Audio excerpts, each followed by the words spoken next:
Ohio Sheriff's deputies are still searching for a monkey after dozens of exotic animals escaped from a farm last night. The owner was found dead, and a preliminary investigation indicates he released his animals and then killed himself. Residents barricaded themselves indoors as deputies used night vision goggles to track down lions, tigers, leopards, and bears.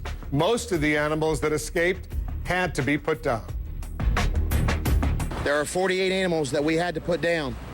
Those animals included 1 wolf, 6 black bears, 2 grizzly bears, 9 male lions, 8 lionesses, 1 baboon, 3 mountain lions, and 18 tigers. Obviously, a very large part of this investigation that we want to conclude is catching those 2 animals before they get out in the public and do anything.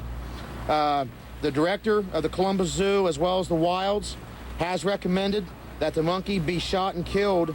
It is very possible that this monkey is carrying herpes B. All right, let's discuss what's going on. Jack Hanna is the director emeritus of the Columbus Zoo. He's been assisting in this search in Ohio. This is an emotional story for a lot of people, Jack. But tell us what's been going through your mind as you've seen this unfold. You know, Wolf, you're the first person that's asked me this, and it's been very difficult for the last 14, 18 hours. You know, I can describe this, Wolf, as maybe like Noah's Ark breaking apart right between the Columbus Zoo, one of the finest in the country, and the wilds. 10,000 acres over here we have of animals, and the Ark, Noah's Ark, breaking in front of us. All these, you heard 18 tigers. I do get emotional, Wolf, because 18 tigers lost their lives along with all these other creatures. But you know something? Not one human being lost their life here. Now, I'm getting calls from Europe, BBC, Canada, all over the world saying, oh my gosh, you support the sheriff. It's not a matter of that, Wolf. It's a matter that what happened here was one of the largest animal escapes in the history of our country last night.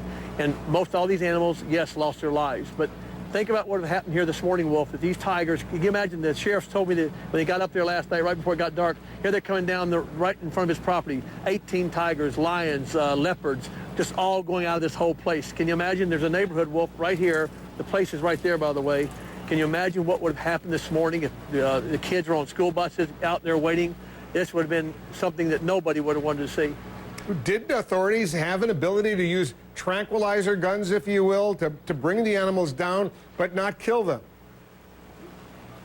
Wolf, the problem was that we got here, you know, they all started at 5:30 at night. By the time my people got here with the tranquilizer guns, it was 6:30. We only have 4 tranquilizer guns. When you have 40-something animals running around here, 18 tigers, I mean, where do you start? Plus, it's getting dark.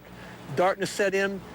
At that point, the sheriff had to say the ones that were getting out of the compound had to be put down. We can't tranquilize an animal in the dark, Wolf, because if you do hit him, or do you hit him in the bottom, do you hit him in the neck, you don't know right where the dart goes. It takes about 5 minutes. So what do? Send a sheriff up or one of my people up, the veterinarian? Hey, is it asleep? Bam. This afternoon, Wolf, a perfect example. About 4 hours ago, we had one Bengal tiger we found crouched down in the bushes, I guess up there is where they were. And all of a sudden, the veterinarian gets within 20 feet, pops the animal with the tranquilizer, the animal comes right for the veterinarian, they have to shoot the animal. Now, what do you do in this case? I mean, we couldn't have done it last night in the dark. It would be impossible. You know, to have no one hurt or killed here when 40-something animals get loose is unbelievable. Am I upset? Of course I'm upset.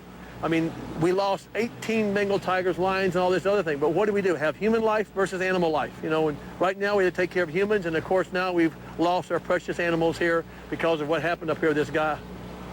How common is it for a private individual on a farm to have all of these exotic animals on his farm? It sounds pretty extraordinary to me, but you know a lot more about this than I do. Well, the laws in Ohio, Wolf, aren't strong. Governor Strickland, the previous governor, signed a bill right several hours before he went out of office. Governor Casey came in, got me. We got committees formed to start taking care of all this. We were about probably 6 weeks away from finalizing this.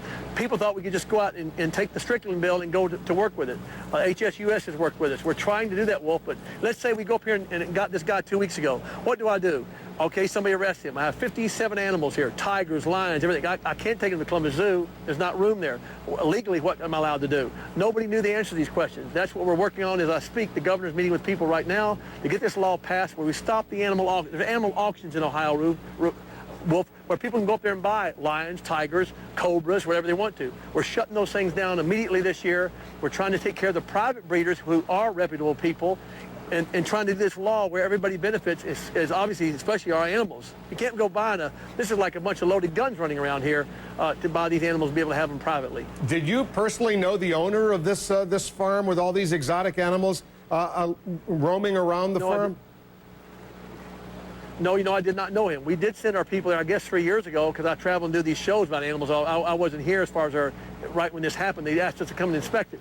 It was one of my employees came down today and said, it's an abominable mess up there, filthy mess. At that point, the wife came down that lost her husband. She had left him.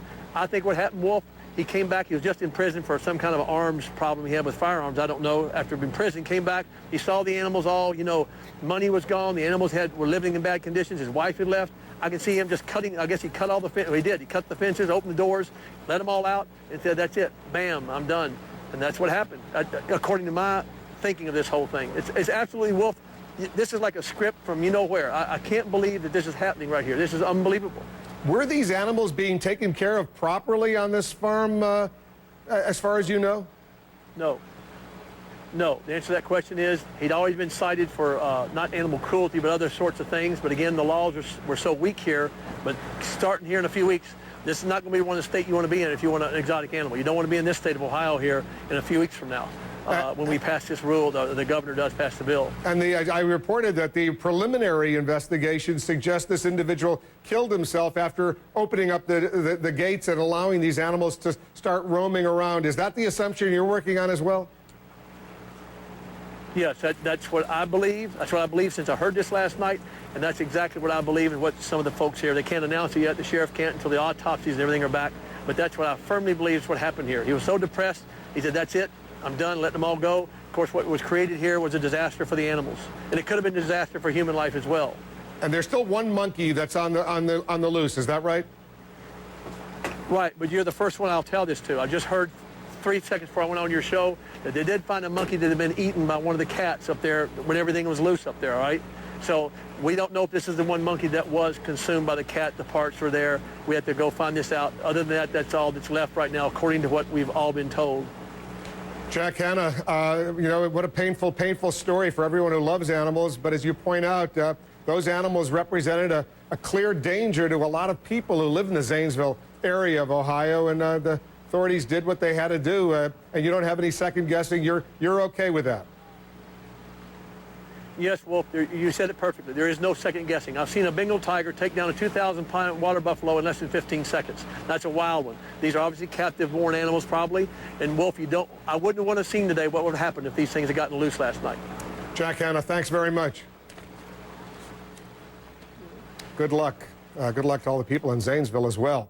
A verbal blunder that put Herman Cain on the spot in last night's CNN debate in Las Vegas, leading him to say he misspoke in his interview with me. Stay tuned. Our strategy session and a lot more news coming up. Getting on this 9% national sales tax.